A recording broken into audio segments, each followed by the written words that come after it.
So, hello guys.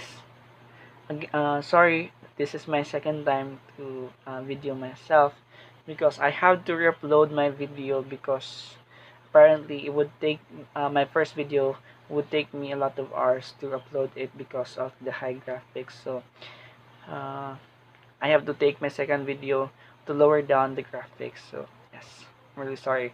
And then for this video, I will try to discuss on KUB X-ray or kidney, ureters, and bladders X-ray. So basically, when we say KUB X-ray, it is a procedure performed to assess the abdominal area for causes of abdominal pain, or mainly to assess the organs and structures of the urinary system involved. Yes, which is the kidneys, ureters, and bladders, or other GI organs. So KUB X-ray may be the first diagnostic procedure used to assess the urinary system. So reasons for the procedure is that it helps physicians diagnose the cause of the abdominal pain, such as masses, perforations, or obstructions. A KUB X-ray also may be helped to evaluate the urinary tract before other diagnostic procedures. Uh, their diagnostic procedures. Basic information about the size, shape, and location of the kidneys, ureters, and the bladders may be obtained with a KUB X-ray. The presence of calcifications or kidney stones in the kidneys or ureters may be also noted. So there may be other reasons uh, why the doctor perform KUB X-ray. So a KUB X-ray also poses risks for the patient. So it is important for our patient to explore more what of this risks that may impose. So one is that if our patient is pregnant or she's suspected to be pregnant, so radiation exposure may radiation exposure during pregnancy may lead to birth defects. So it is important to assess whether our patient is pregnant or not. And then it is important also sorry. So it is also important to take note uh, the past medical records or exposure uh, to X-ray. So that the physician will be informed. So risk associated with radiation exposure may be related to the cumulative number of X-ray examinations and or treatment over a long period of time. So there may be other risks depending on specific medical conditions, but as nurses, it is important to discuss these concerns with the physicians prior to the procedure. So there are certain factors or conditions that may interfere with the accuracy of a KUB X-ray results. These factors include, but not are limited to, the following. One is recent barium X-rays of the abdomen.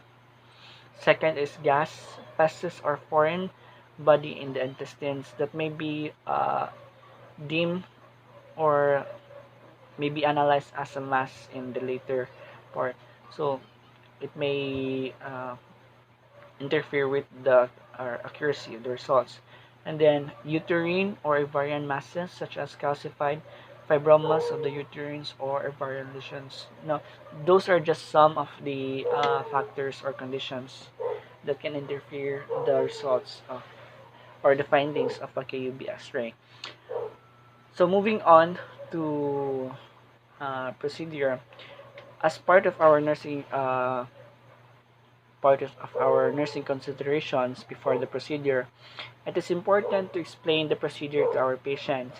And then a lot sometimes to foster some queries so that our patient will be cooperative during the procedure. And then it is important also uh, to identify our patient using the two identifiers. We can ask the patient's name or identify the patient's name tag. In some practices, there are questions that are being asked, such as birth date, but in our college, we are only using the two prescribed identifiers. So, generally, no prior preparation, such as fasting or sedation, is required. So, uh, yes. And then another nursing responsibilities is that we can notify the radiologic technologies if the patient is uh, pregnant or suspected to be pregnant. We can also notify the doctor and the radiologic technologists if the patient have taken medications that contains bismuth, because these medications can interfere with the findings of the procedures. So based on medical conditions of the patients, the doctor may ask other specific preparations. So during the procedure, a KUB X-ray may be performed on an outpatient basis or as part of the stay-in hospital. Procedures may vary from depending on conditions and doctor practices. So generally, a KUB X-ray follows this process. One is the patient is asked to remove all metallic jewelries such as necklaces, earrings, rings, and then watch. So it may interfere with the procedure. So they're asked to remove these metallic jewelries, and then the patient may ask to remove clothing. So we may give our gown to our patient, and then another important thing to do during the procedure is to position our patient accordingly to what area or specific area that is being assessed. We can ask our patient to stand tall, stand erect, or lie patient uh, uh, in a prone position or supine position, or we can ask our patient to lie side back. And then body parts that are not being imaged may be covered with a lead apron as a shield to avoid exposure to the x-ray. So once the patient is positioned, the radiologic technologists or us nurses will ask our patient to stay still while during the x-ray exposure is being made. It is extremely important to remain completely still during the procedure, because as any movements may cause distortion to the image and then may ask the patient to redo the examinations, and then uh, it will also help our patient in the end finances. Yes. So moving on, the X-ray beam will be focused on the area to be photographed. As mentioned, the radiology technologies will step behind a protective window while the image is being taken. So while the X-ray procedure itself causes no pain, the manipulation on the areas or the bodies were being examined may cause discomfort or pain, especially for patients who have undergone uh, recent invasive procedures such as surgery or they experience recent injury.